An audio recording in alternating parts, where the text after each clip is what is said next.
Please stand for the Pledge of Allegiance and remain standing for a moment of silence. I pledge allegiance to the flag of the United States of America and to the republic for which it stands, one nation, under God, indivisible, with liberty and justice for all.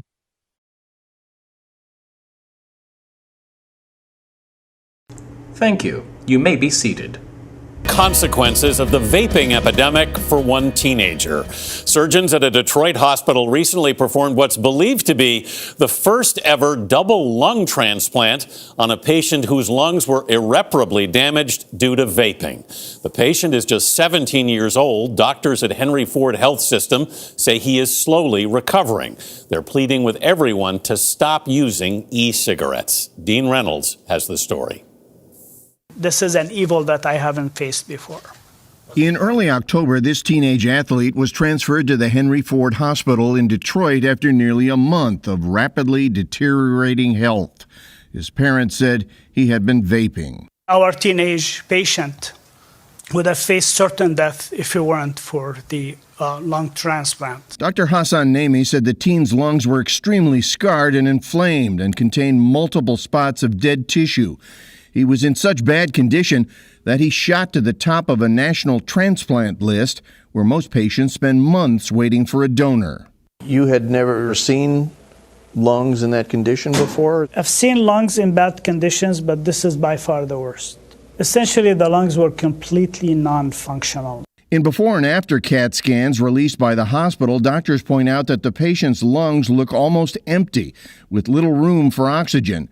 An image of the teen's post-transplant lungs showed darkened areas, lungs full of air. The important thing to recognize is really that everybody that we list or we consider lung transplant for has no other medical options left in order to improve their health or even stay alive. And that was true in this case? That was absolutely true in this case, yes. As of last week, more than 2,000 Americans have been sickened by vaping-related lung injuries. 39 deaths have been confirmed in 24 states and Washington, D.C. Does it anger you? I mean, this is marketed as a healthy alternative to cigarettes. I think it is really devastating. This is really so common in schools and amongst teenagers at this point that it's really important that we're emphasizing the health risk of this. According to the CDC and the FDA, more than 5 million teens report having used e-cigarettes in the past 30 days, with nearly 1 million saying they vape daily. Anybody who vapes in this day and age is taking the chance to sustain the same damage.